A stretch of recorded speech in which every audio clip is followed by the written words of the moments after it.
Okay, hello. Let me make sure this thing's still on record. Yep. Okay. Um, so let's see how long I can do this for. I want to do the last part of urban politics and women's politics, and then maybe do a video looking at a brief couple things with the final exam.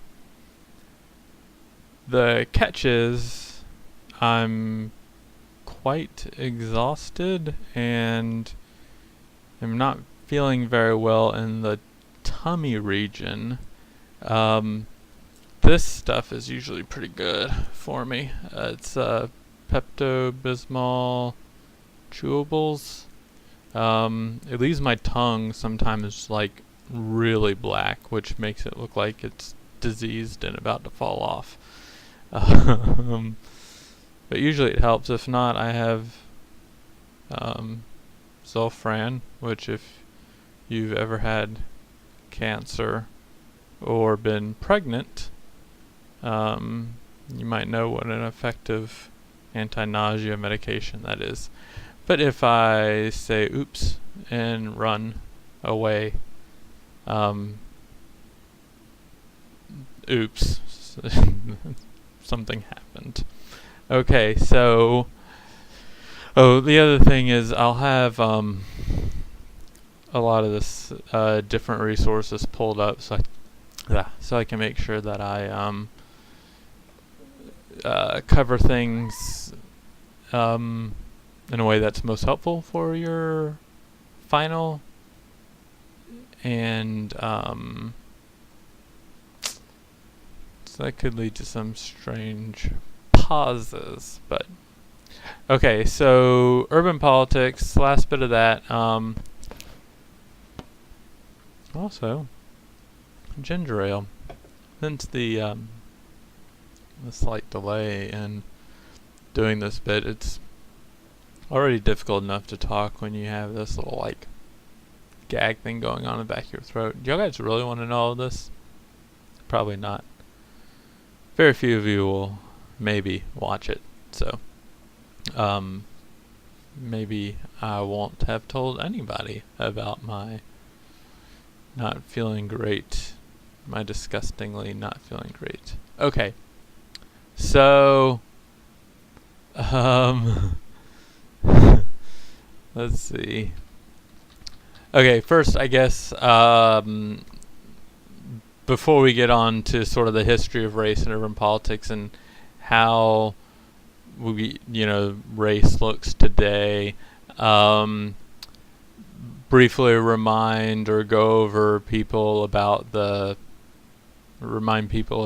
stresses of suburbia on city centers. I think St. Louis and the political fragmentation that takes place in St. Louis is very telling of this. Remember, we talked about St. Louis in general being a cities are regions of economic activity, right? And they're very different today than they were, up until the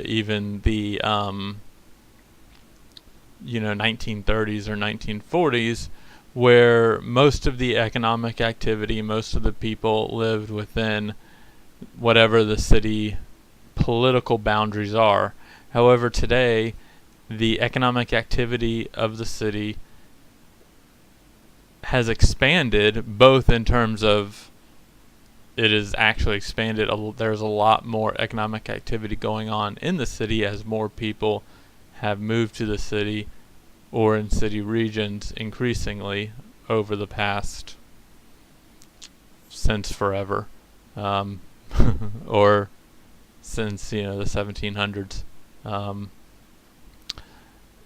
However, that economic activity around the city has spread beyond the city boundaries, and thus the city center, while responsible for a large amount of people and responsible for providing a lot of infrastructure for the economic activity of the sort of city metropolitan region, doesn't have the same tax base to support that economic activity, to make sure things run well, to provide services for its citizens. And the fragmentation that's taken place, meaning the movement to the suburbs and then incorporating those suburbs into, various levels of political autonomy, whether it be a full-fledged politically autonomous city or a autonomous neighborhood association type deal that can implement ordinances about a minimum requirement for how big a house needs to be. Every house needs to be 3,000 square feet, or every house needs to be built on at least 2 acres of land or something. Those sorts of ordinances, are created to keep certain type of people out. But what this has done is it's made it very difficult for cities and these economic regions in and around cities to do efficient urban planning, which leads to a lot of urban problems. And by implementing these policies that keep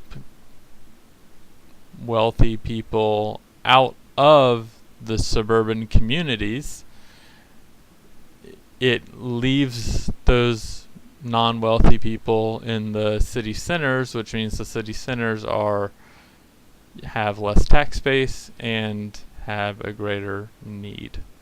And look at the fragmentation of St. Louis and think in your head about how hard it might be to for people to move, or for the region itself, for people within the region to efficiently plan between the different areas, all the different political jurisdictions in the area. And the other problem with this fragmentation of cities, and the problem cities themselves have faced increasingly over the past 30-ish years, since transportation, telecommunication, things like that have become have allowed for greater distances between work and where people live, and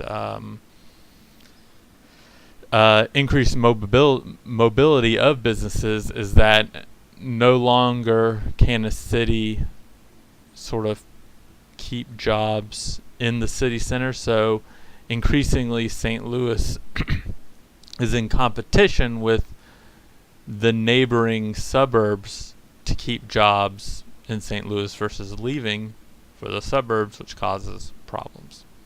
Okay. Because it decreases tax base, decreases jobs within St. Louis. That's a problem. We talked about Atlanta and its geographic boundaries, and what is that, like roughly a tenth of the population of what we think of as Atlanta actually lives in the city of Atlanta. The rest of it lives outside of the city of Atlanta, and the problems that causes. And I made the perhaps insensitive comment about Atlanteans getting what they deserved for really, what year is it? 50, 60 plus years of intentional and hidden racial discrimination in how they plan their urban communities with that winter storm back in January or February. Okay, now speaking of racial problems, So here's kind of the backdrop. After the Civil War, freed people, meaning recently freed slaves, would, or, at various points there are a couple different migrations, but had these mass migrations to northern cities in search of better job opportunities. In the South, there was, if you can believe it, a lot of racism. There were these practices of sharecropping, which essentially freed people who were once slaves, traded in one form of slavery for another form of slavery. I mean, there should be no doubt that slavery didn't end in the South at the end of the Civil War, and with the 13th Amendment, slavery really didn't end until many decades later. And then various forms of slavery didn't really end until the 1960s, depending on how broadly you use the term. Anyway, as opportunities opened up in the North, in northern cities, black Americans left the South to go to the North to get jobs that were opening up in northern cities, and to leave the racism of the South, only to find that northern cities didn't necessarily want black Americans around also. White people, around the same time, it was kind of an unfortunate concurrence of events. The same time we had massive immigrants. We had a lot of immigrants coming into the country, especially in the northern cities, from places that we were not accustomed to immigrants coming in. Ireland and the Eastern European countries, as opposed to like England, and maybe Germany and France. Excuse me. And I know Ireland is in Western Europe, but English and Irish don't really mix very well. They hate each other.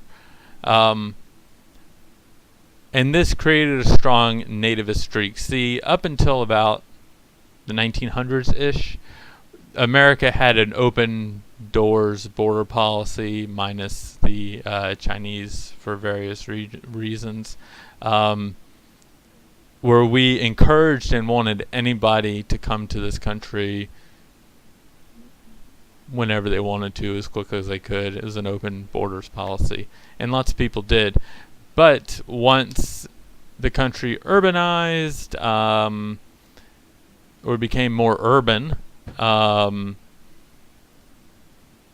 lot of the white people that lived in the country felt threatened about the new immigrants coming into the country and taking our jobs and depressing wages and stuff.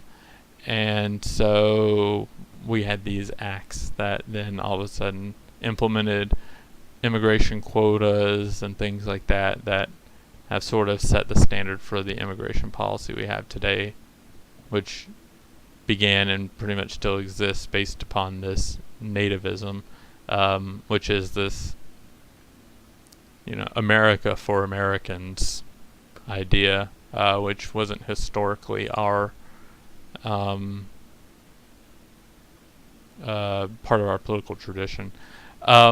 Anyway, when black people immigrated north, they fell into the same category, were met with the same resistance, and thus were subject to a lot of segregation, job segregation, neighborhood segregation. Cities were segregated. However, there's the continued migration of black Americans to the cities. By the 1960, about 80% of black people in America lived in the urban areas, and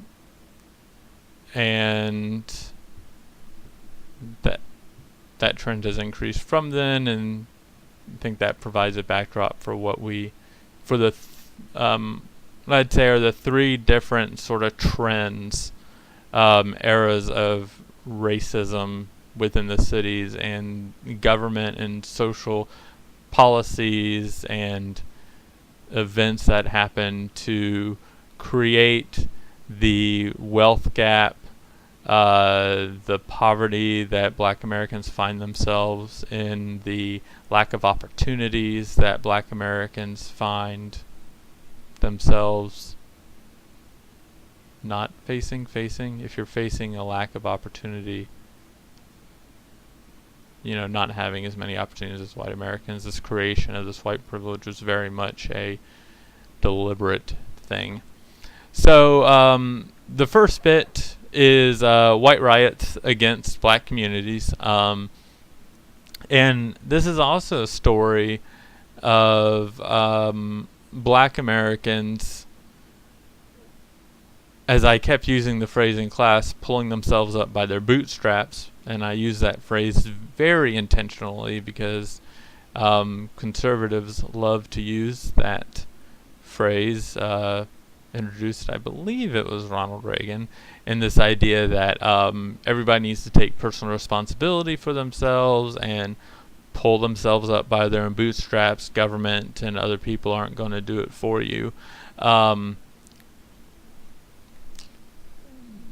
Black Americans have been doing that for since the country began, but have faced continued and direct hardship that then wipe out any gains that they make / prevent gains. So yeah, the first bit was so after the Civil War there was a brief period of time where things were actually kind of okay. The Northern troops occupying or reconstructing the South helped protect the rights of freed people. We had a number of Black Americans get elected to Congress and such. In 1877, Reconstruction ended. All of a sudden, for the most part, except for maybe one example, I really have to double check it, but there really wasn't like another Black American senator or U.S. representative from the South for 100-ish years after Reconstruction ended because of all the various Jim Crow laws that were put into place. But despite this, despite all the prejudice, racism, institutional barriers, Black Americans were able to form communities, come together, develop a lot of wealth, personal wealth, develop, have Black-run banks that loaned out money to Black people. They had communities with Black-owned shops, things like that. It was a community that was, for all intents and purposes, kind of isolated from the rest of America, but it was a community very much united and thriving is the wrong word because there was a great deal of poverty and stuff, but you had examples of areas where Black Americans were doing very well, and these signs for hope that there would be this continued growth economically, educationally, things like that. Never ever wanting to diminish the struggles that Black Americans went through during this time, but also the idea that Black Americans were able to face all the problems they, all the systemic racism and bigotry they had to deal with, and then overcome it and actually build something is very important and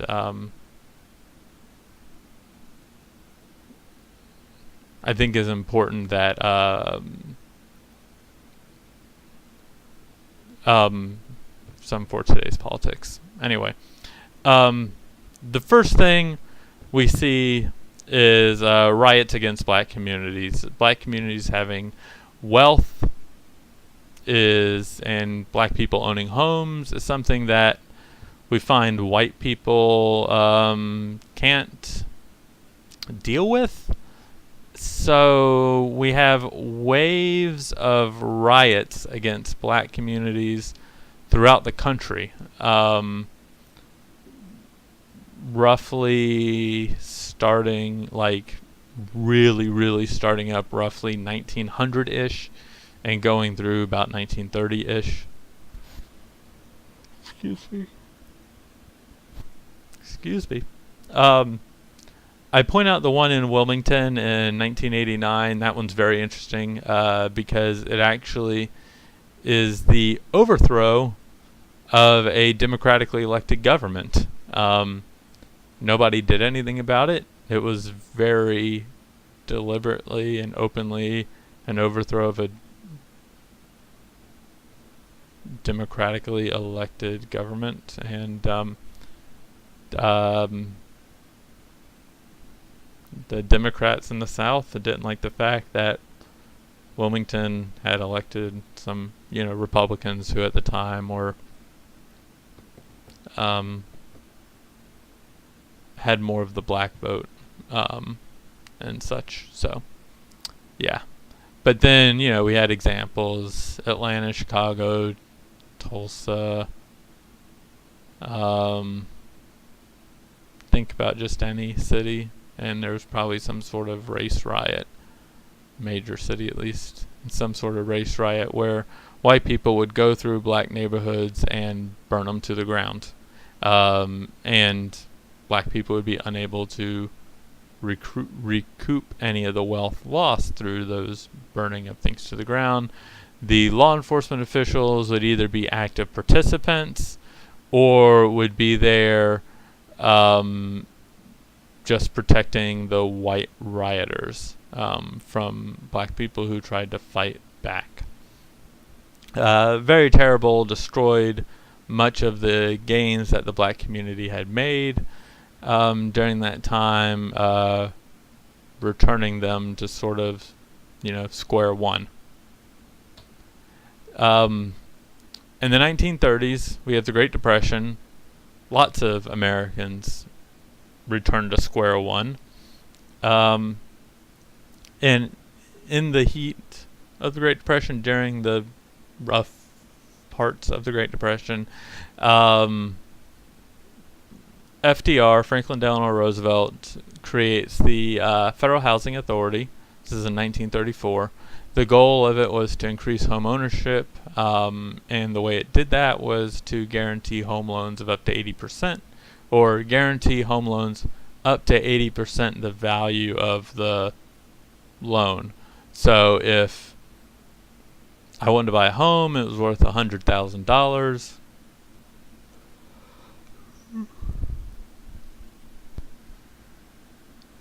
Crap. Sorry. That's how great I feel. I took out a loan for $100,000. The federal government would guarantee $80,000 of that loan, 80%. In doing so, it would make the loan much more attractive to the bank. It would make it much more attractive for the bank to loan money to me because they would be in a much safer place. If I defaulted on the loan, they would recoup much of the cost of the loan. If I made a down payment, it would mean that their risk was not as high, which means that they could offer me lower interest rates and make it cheaper for people to own homes. Everything was great. It's a great idea in practice, because much of middle class sort of the building of middle class wealth has been through owning homes, rising home prices, things like that, which is part of the reason why the recent financial crisis has been so devastating to middle-class Americans, is because when it's built upon a housing bubble and bust, that disproportionately affects, the majority of Americans who are not wealthy. We've seen the stock market return, and return with a vengeance,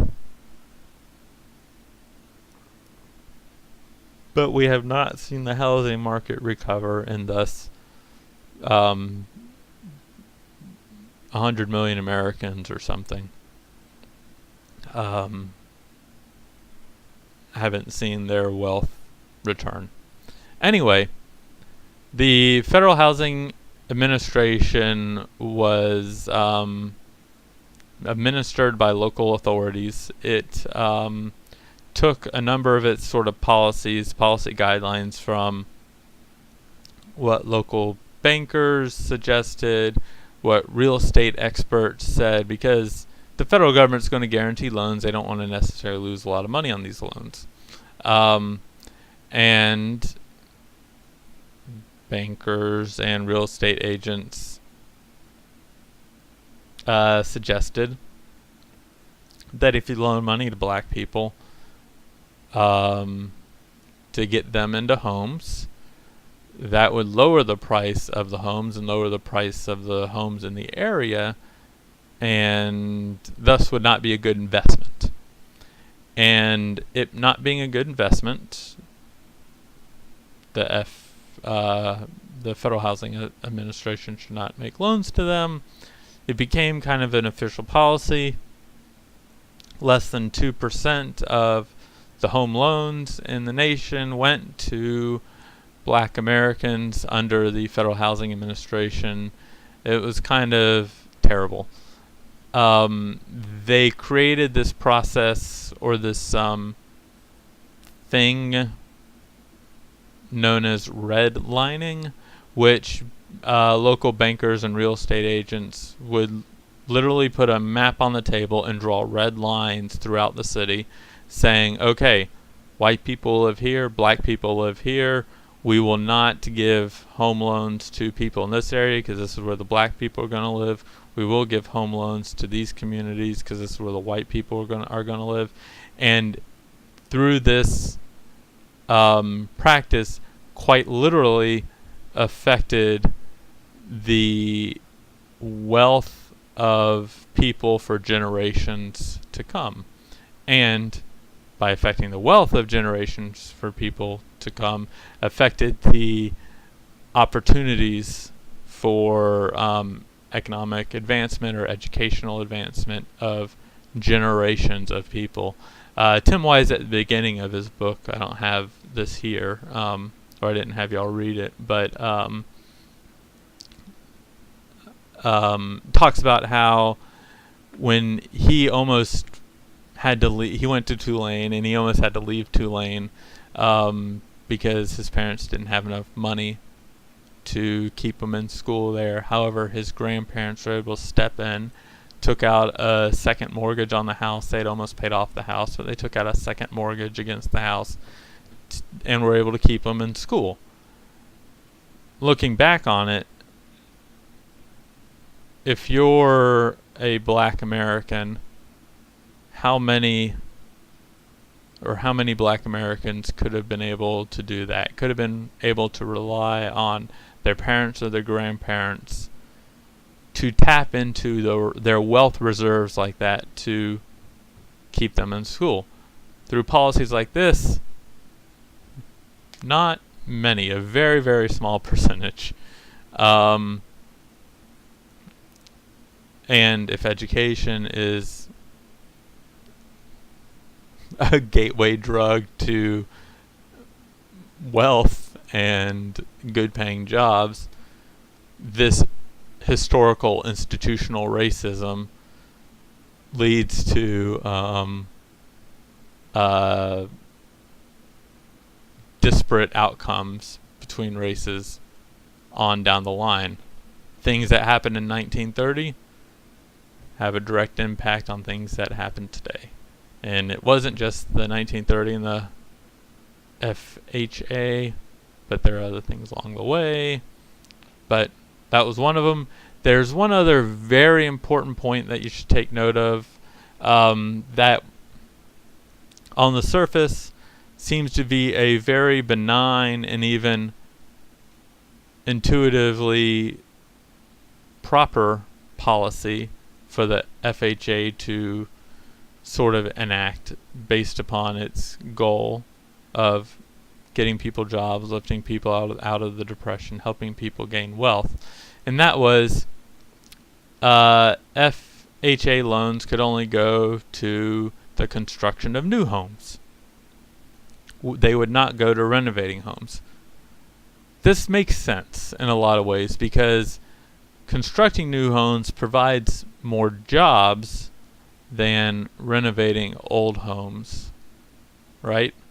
However, the consequence of this, more than likely unintended consequence, I would suspect anyway, is that it caused homes to be moved further out from the city center, which made it easier to segregate neighborhoods and made it easier to prevent black people from being able to qualify for home loan guarantees through the Federal Housing Administration. And it also pushed people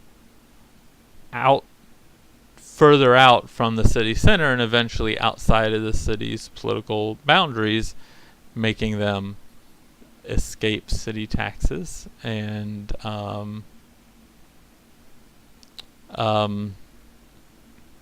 causing a lot of future harm to the city that we see today. So that's a very, very important thing. We talked about what happened at 8 Mile in Detroit. This developer wanted to build a community. It would have been an all-white community because he wanted it, or the community. He wanted the homes in the community to be eligible for the home guarantees through the Federal Housing Administration, because if they're eligible for the home guarantees, that means he could sell the homes for a higher price at a greater rate. If they were not eligible for those home loan guarantees, it would have been more expensive for people to take out loans to buy the homes, and thus his development, the homes he built, wouldn't be sold as quickly. The bankers and real estate agents said that his property was too close to a black neighborhood and they would not guarantee people's home loans. And they negotiated, and eventually they agreed that if the developer built a half-mile long concrete wall between the homes, or between the neighborhoods, then that would enable the Federal Housing Administration to guarantee the home loans, and that's what he did. And pause for 1 second here. Sorry about that. I wanted to get up and turn off the AC because I was getting cold. So Federal Housing Administration has these two policies. One, it was administered by local government or local bankers, local private entities, being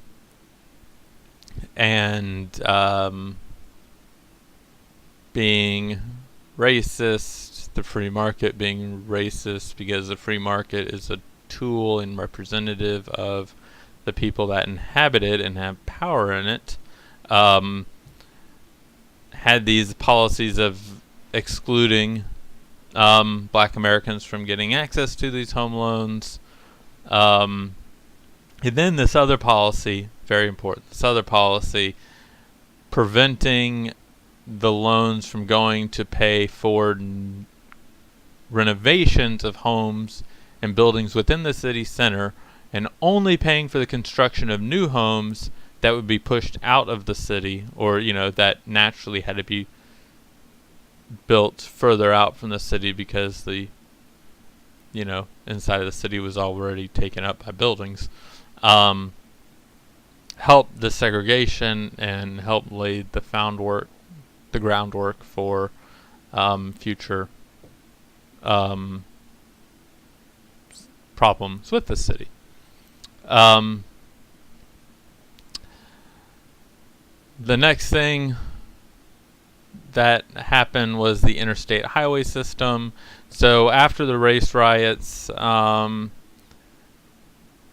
despite the discrimination in the Federal Housing Administration, black communities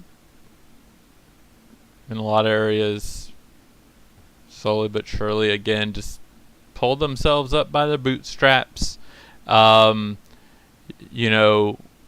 Weren't looking for government handouts, didn't expect any. Whitey was never going to come to the rescue.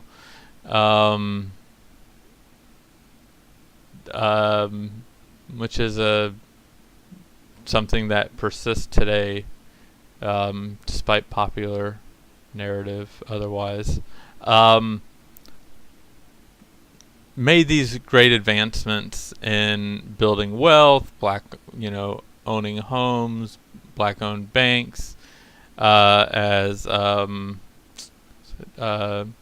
Jelani said in class, the black stock market, which was in Tulsa, Oklahoma, he suggested, which I'm fairly certain he's correct. I know it was Tulsa, Oklahoma was a big deal. Yeah, that's where it was. Or the black stock market, Black Wall Street. And there were several race riots there because of that. Anyway. Still had many communities that were growing and thriving, other communities that were beginning to grow and thrive again. And then another seemingly benign federal government policy gets adopted by Dwight Eisenhower, however, is then used by state and local governments to engage in a policy which informally at least was known as Negro removal. Okay, so before, cities and the federal government, if they wanted to build a highway, would split the cost 50-50. 50% would be burden, or would be shouldered by the state government, or some combination of the state and city government, and the federal government would shoulder the other 50%. However, for the interstate highway system, Eisenhower really wanted to get this thing off the ground and get the highway system built quickly, so he was able to get Congress to move forward and passed a bill that 90% of the funding for the interstate highway system would come from the federal government. The state and local governments would only be responsible for 10% of the funding, and that made states very excited. They love getting federal government money, the jobs they would provide, things like that. The federal government would generally suggest a route for a highway, but where the highway would exactly be laid would be up to the state and local governments, because the federal government cannot micromanage where every single highway system or piece of highway road would be placed. Do you place the interstate highway through, it's a good example, through GTCC or through a mile south of that through the center of Jamestown, if that's where the center of Jamestown is or something. The federal government doesn't know all the local conditions, doesn't know exactly what's best for the area. Ultimately, it doesn't sort of matter to them where it's placed. If it's placed in one area or the other, I mean, what's the difference between a mile or 2 miles or even 10 miles or 20 miles? If you're sort of looking at the bigger picture of a interstate highway system from Jacksonville, Florida to Los Angeles, California. If the interstate highway system gets routed through the center of Houston, the dead center, or 5 miles north of downtown Houston, what's the difference in the long run? However, by leaving it up to state and local officials, it created this opportunity for state and local officials to justify destroying black communities, black schools, black businesses, moving black people out of what perhaps could be desirable areas for white people if there weren't black people nearby. And that's exactly what happened. I give the example of Overtown, of the Overtown neighborhood in Miami, Florida.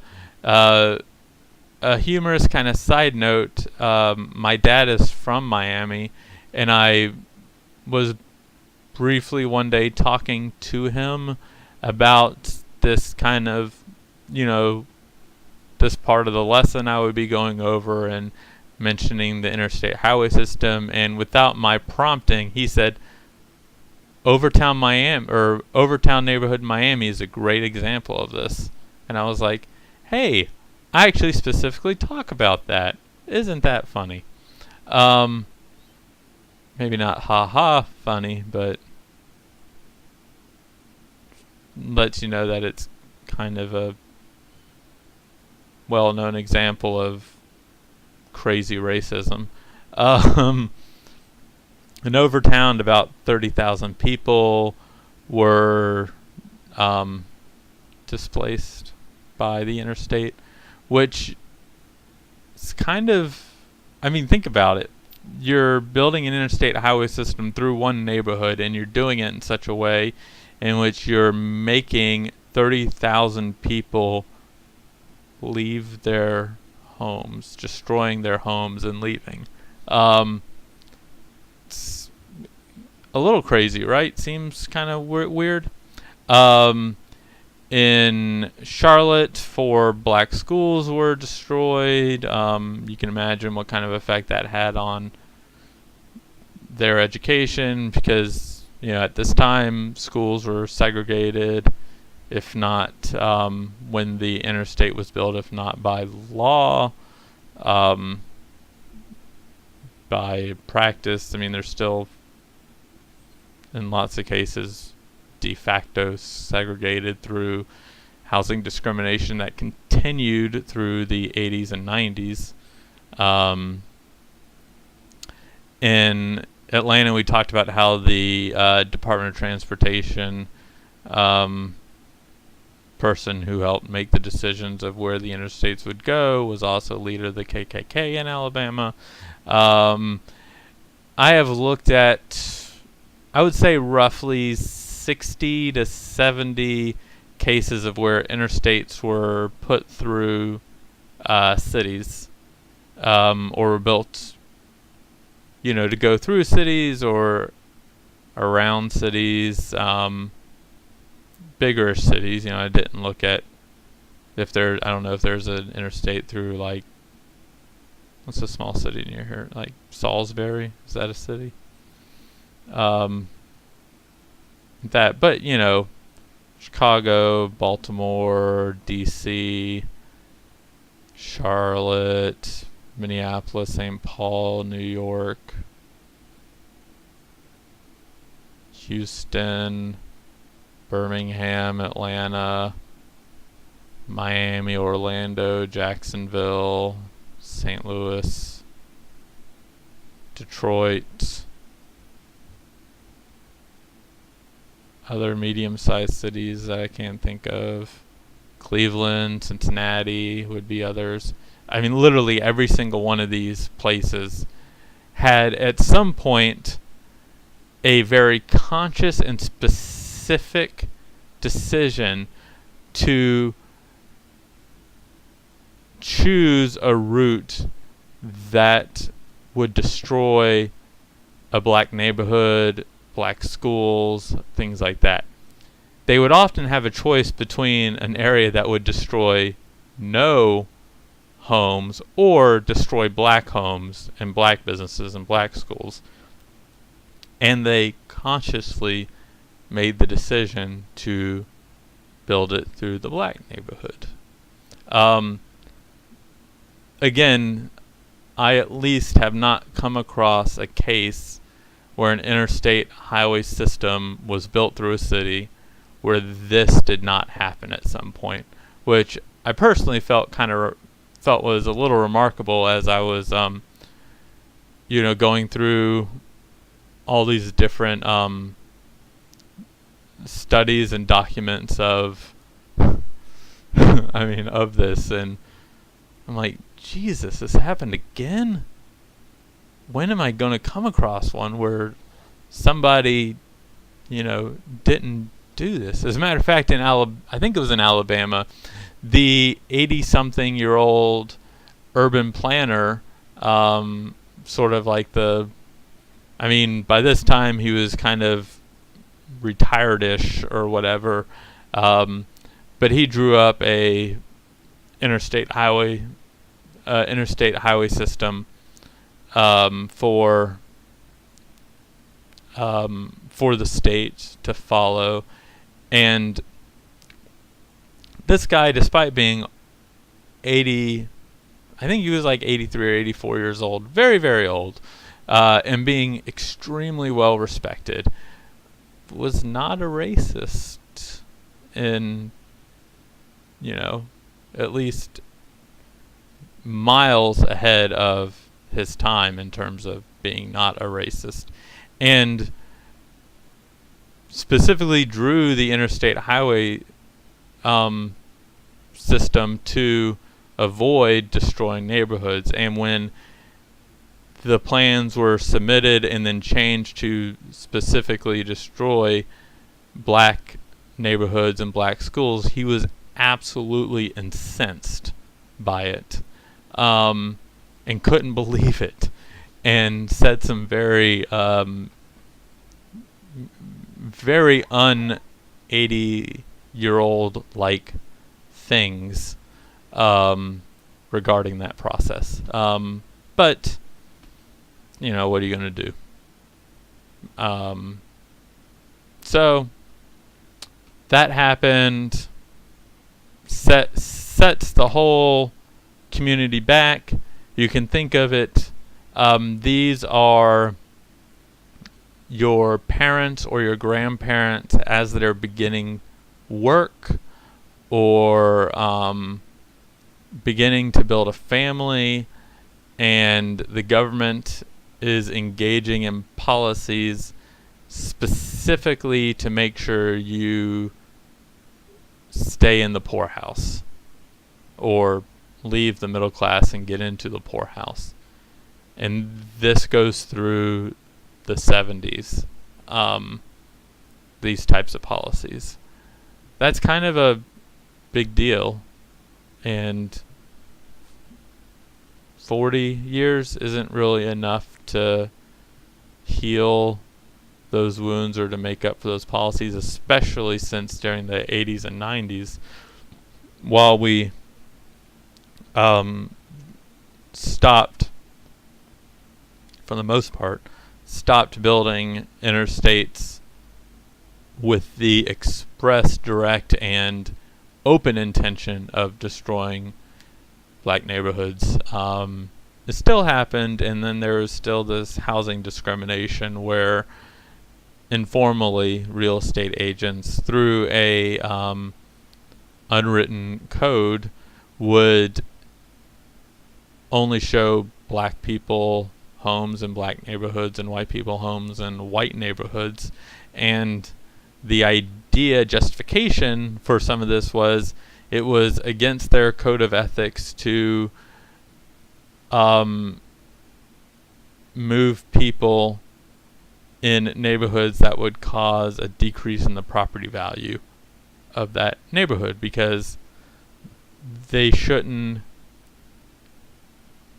The people who are living in a neighborhood invested money.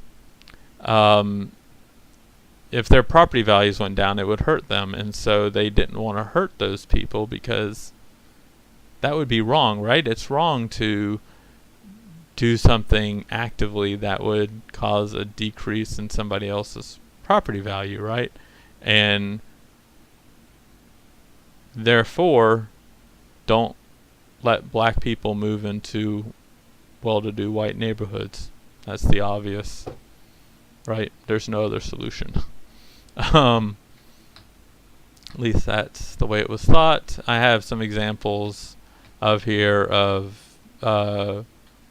racial segregation that exists today as a part of these policies. Green dots are black Americans, blue dots are white Americans. What else was it? Orange dots are Hispanic Americans, red dots are Asian Americans. Why people made those decisions, I don't know. But Detroit, I think, is pretty amazing. Atlanta's pretty amazing. New Orleans is really amazing with the way the interstate goes through New Orleans, and I-10 goes through New Orleans as a means to specifically divide those communities, the white and the black communities. And we talked about how the interstate was originally planned to go through the French Quarter, but protests happened and it got moved north to the black neighborhoods and then divides those communities. If you look at a map online of New Orleans and how Interstate 10 sort of dives into, it does this little thing through New Orleans, through downtown New Orleans, and then you compare that to the map that's on slide 79. You can see the how the interstate pretty nicely divides the white and black communities there. Claiborne Street is kind of the real dividing line, and the interstate was built in part along Claiborne Street to to have that. Anyway, that is urban politics, racial politics. I'll mention this here, and I'll mention it again. In the two other readings for this, White Like Me and White Privilege, I want to point out something about white privilege. The thing that I want to point out about white privilege is Peggy McIntosh's kind of the point of it. We tend to think of racism as discrimination. And it being discrimination, it means that a certain group of people are discriminated against, they're sort of held down, right? However, we don't look at kind of what the flip side of that means. That means that there are a group of people that are privileged, that have advantages in society. If we just focus on the fact that some people are discriminated against, we can ignore the fact that some people have advantages that they didn't earn. Right? Does that make sense? So, with regards to racism, black people are discriminated against. They face these problems in society, and white people are just these sort of passive agents that don't gain anything from it. It's just black people get less or are left out of certain things, but white people don't gain anything from the system. McIntosh suggests otherwise, and her central thesis of this is that no, in fact, what's going on here is we have a situation of white privilege, which means that white people actually are gaining something, getting some type of advantage because of the racist system that we live in. And she says, I want to read the quote here.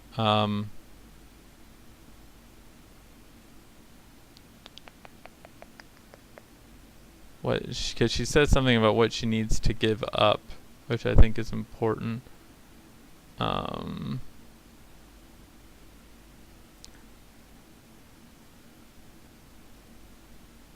Okay.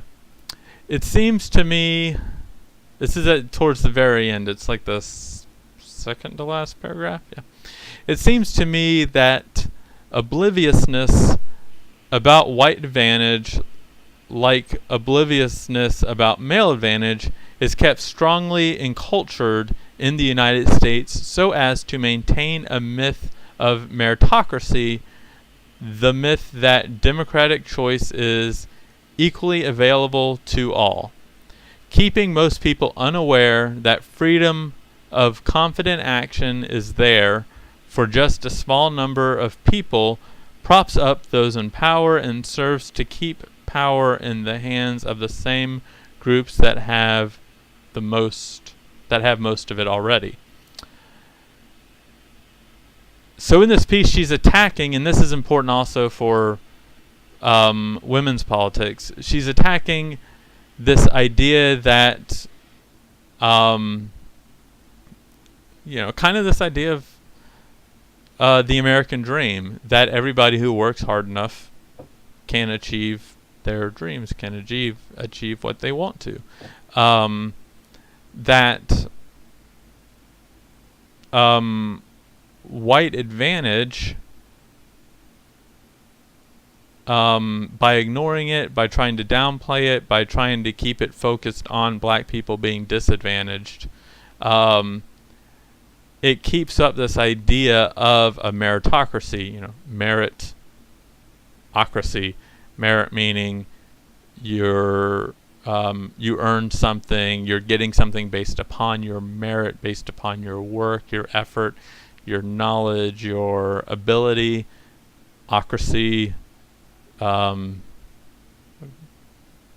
think of the exact thing, but a sort of system of government, social structure, things like that. So we have this idea of a meritocracy, this idea that we live in a society where it rewards people for their for their work, for what they put into the system, for their achievements, things like that, and that by ignoring white advantage, it allows us to maintain the myth that we live in this meritocracy, and we live in a society where we have this freedom of choice, of control, that we have this we have the freedom to have confidence that everybody can make what they want of it and they deserve everything they get. And once you acknowledge advantage that is very much inherent in the idea of discrimination, you have to give up this idea of merit, that people somehow got to where they are based upon the things they did. Now, some of it could be based upon the things they did, but it's not 100% of it ever. And sometimes people can get to places despite the things they did, not because of the things they did. So anyway, put the pause button on that and do the next thing.